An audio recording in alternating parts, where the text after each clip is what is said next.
छुट्टीको मेसो पारेर घुम्न आइएको छ होइन। अब स्कुटी अफ गर्यो। हेलमेट पनि यसरी यहाँ झुन्डाइयो होइन। अहिले यता परतिर घुम्न जान छ।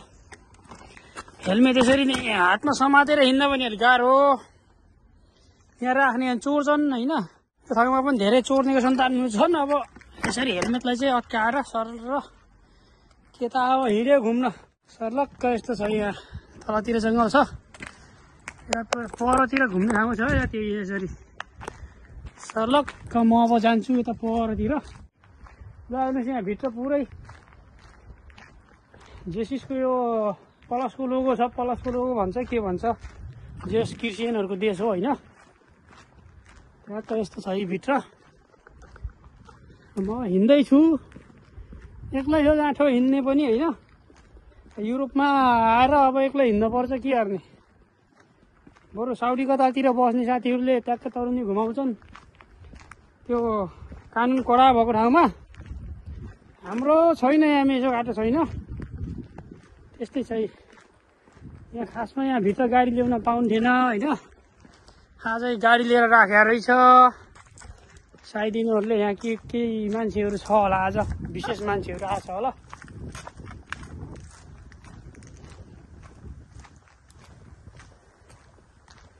ल हेर्नुहोस् काठलाई यहाँ यसको यस्तरी यो भित्तामा ठोकेर यो फुल बनाएको हो कि यसको केही कामले ठोकिया हो। यो चाहिँ पत्ता हुन सकिएन। ल आज यहाँ के बनाउँदै रहेछ है साथीहरू।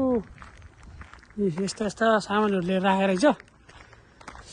डोजर जस्तो छ। यहाँ अगाडि पनि सामान बोक्ने गाडीहरू राखेको रहेछ। यहाँ पहिला थिएन। रिपेयरिङ गर्दै रहेछ जेस यो भवनलाई। त्यहाँ त्यस्तो साथै काम गर्ने मेसिन पनि ल्याएर राखेको रहेछ। त्यसमा चढेर ठ्याक्क माथि गएर अल्गो ठाउँमा काम गर्ने हो त्यो मेसिन। ल हेर्नुहोस् यहाँ भित्रको विशेषताहरू यहाँबाट देख्न पाइने चिजहरू यहाँ देखाएको छ होइन। यो घुम्ने ठाउँ हो। यो बेलुकीमा ठ्याक्क तरुण तन्दरीहरू फ्यामिलीहरू पनि आउँछन्। आउने घुम्ने ठाउँ हो। हामी चाहिँ एक्लै आउने अब भयो। अब केटा साथी आउने हो। केटीहरू यहाँ मैले देखेको छैन। हाम्रो लागि देखिएको छैन। ल हेर्नुहोस् ठ्याक्क यो छ।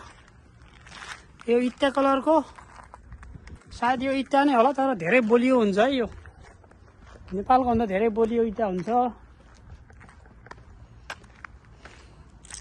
सायद। यो घरभित्र त अब छिर्ने बाटो छैन, ढोका छैन, बन्द छ होइन।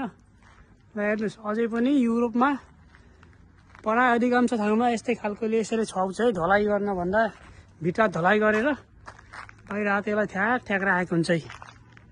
यहाँको विशेषता नै हो यो। ल हेर्नुहोस् साथीहरू म तपाईँहरूलाई ठ्याक्क साइडमा सिसाको बिचमा काठोको पुरा यहाँबाट सर्लक्क राम्रो खालको भ्यू देखिन्छ है साथीहरू। म देखाउँछु है तपाईँहरूलाई। ल हेर्नुहोस् अनि सल्लाहहरू पुरै सायद कलमी सल्लाह होला होइन। हाम्रोतिर सल्लाहहरू पुरै गरे हुन्छ। यहाँ ठक्क यस्तो फिजारिया छ। एउटा मैले नबुझेको कुरा छ साथीहरू। मठ मन्दिरमा घन्टीहरू अब नभई हुँदैन राखेको हुन्छ होइन।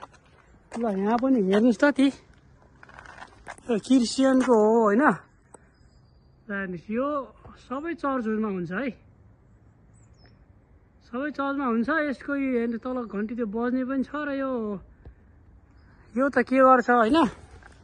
तर प्रायः चर्चहरूमा टाइममा अटोमेटिक बज्ने राखेको हुन्छ। डङ डङ गरेर अटोमेटिक बज्छ है घन्टीहरू।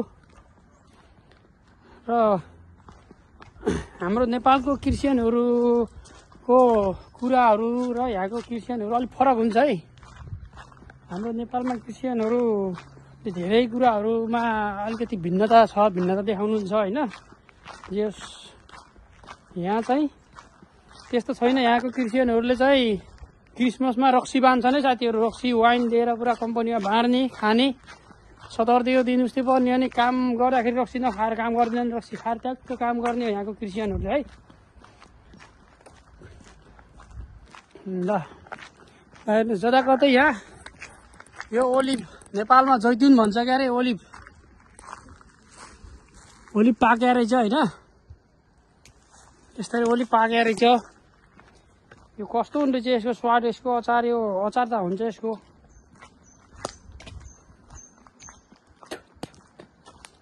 यत्तिकै मिठो हुँदो रहेछ यो अचार बनाएर चाहिँ खान्छ होइन।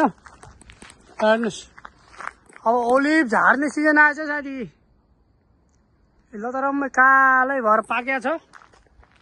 अरू कुरा छोड्ला, यो ठाउँमाथि ओलिभ र अङ्गुरको चाहिँ गेरा सबै टिपेर लान्छ है।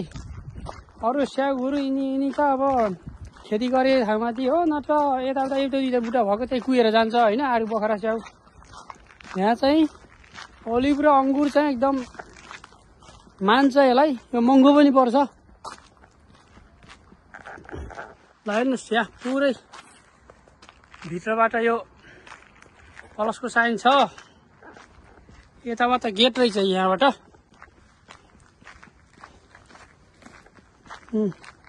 ठ्याक्कै यहाँबाट पस्ने रहेछ साथीहरू होइन। तर पस्न चाहिँ मिल्दैन, चाबी छ। के छ म देखाउँछु साथी तपाईँलाई। यस्तो गिलासहरू राखेर रहेछ होइन। बेलचा राखेछ, त्यहाँ काम गर्दै रहेछ। अलि देख्यो भने गाँठपत्ती नै हान्छ फेरि। अलि के गर्यो छस् भन्यो भने के गर्ने, भाषा आउँदैन, नेपाली बुझ्दैन यिनीहरूले। गाह्रो छ साथी, गाह्रो छ, धेरै कुरा गाह्रो छ।